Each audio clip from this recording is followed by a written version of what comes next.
I'm in character. I'm Frankie on Grace and Frankie, which Jane Fonda and I are doing for Netflix.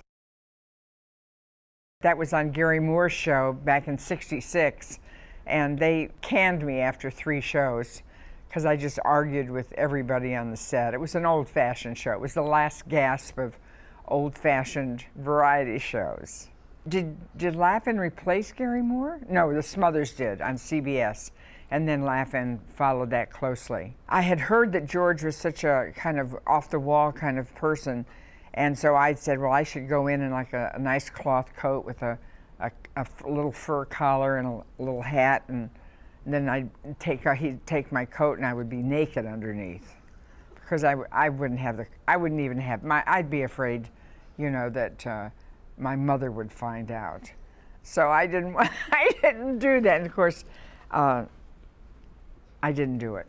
I regret to this day that I didn't do it, but I did a lot of characters for him, and he was one of the very first people that ever responded well to me, because I did Ernestine, and I don't know if I had developed Edith Ann. I developed Edith Ann that next year on Laugh-In and introduced her.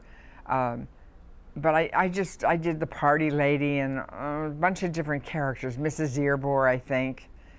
Who would get up and her skirt would be stretched between her knees, and George would make rude musical sounds like with tubas and things like that. And so he liked what I did. The only thing he didn't like was Madame Lupe, who was the world's oldest living beauty expert. Of course, she went on to great fame after that. Well, Lupe's face was, you know, she was the world's oldest living beauty expert, and good evening, my name is Madame Lupe. I am the world's oldest living beauty expert. And then she would rejuvenate her face, and then she would sneeze and it would all fall down. And so that was, but George wanted me to be prettier, you know, so I didn't give up Lupe, but he gave up on her right away. That's totally where Ernestine was introduced. I mean, she had appeared, never in costume, though. I did her on Music Scene, which was the show I did before Laugh-In, and which got canceled. And then I went over to Laugh-In and interviewed with George, and he gave me the job, and he will forever be my happy pal.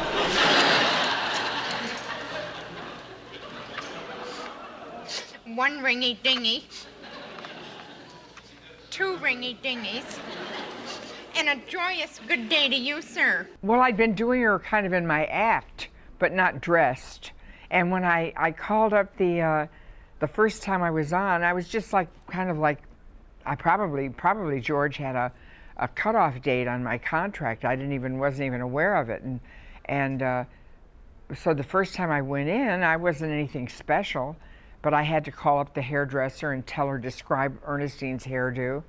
And then my costumer, who now runs the Magic Castle here in LA, she took me to the costume room, and Ernestine's costume was just so available. There was like a white blouse with big puffy sleeves, and a salmon-colored skirt and a big black patent leather belt.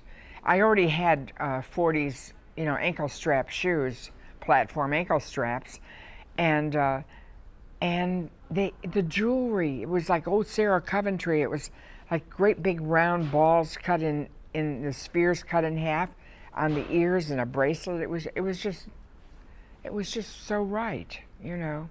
It was providentially blessed. A gracious hello. Is this Jacques Cousteau, the old man in the sea? Good. Mr. Cousteau, I'm Miss Tomlin of the telephone company, the world's biggest octopus. Now you listen here. I have your request for an underwater telephone. All I can say is, don't hold your breath, Jacques. We can't have Ma Bell's equipment covered with barnacles.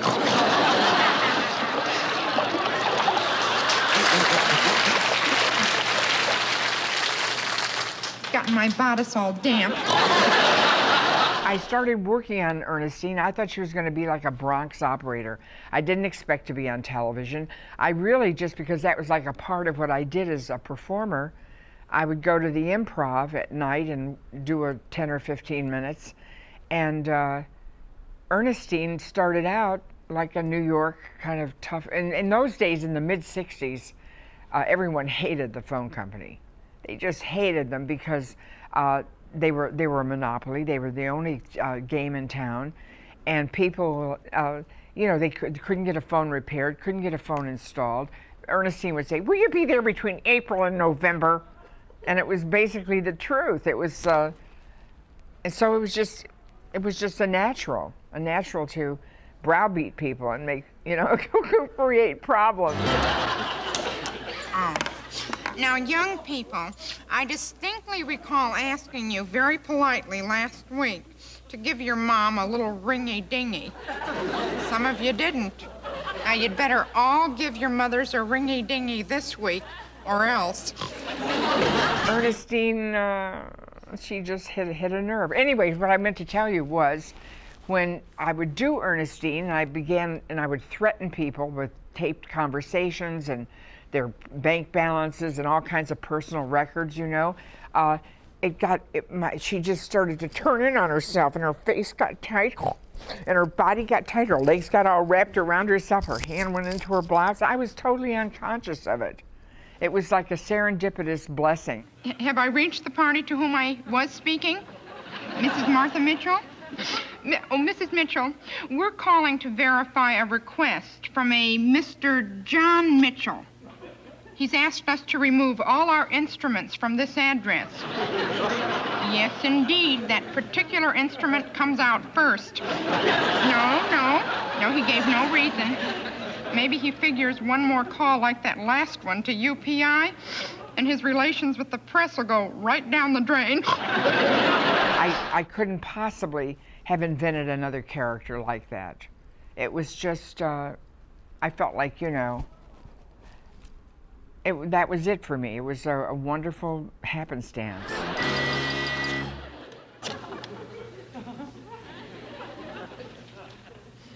One ringy-dingy. Two ringy-dingies. A gracious good afternoon. This is Miss Tomlin of the telephone company.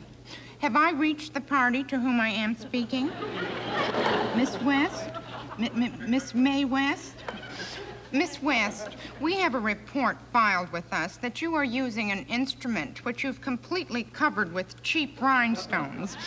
Now, Miss West, you must understand that the telephone company strictly prohibits the unauthorized modification of... Miss West, your telephone. Now, Miss West, do you understand that your telephone...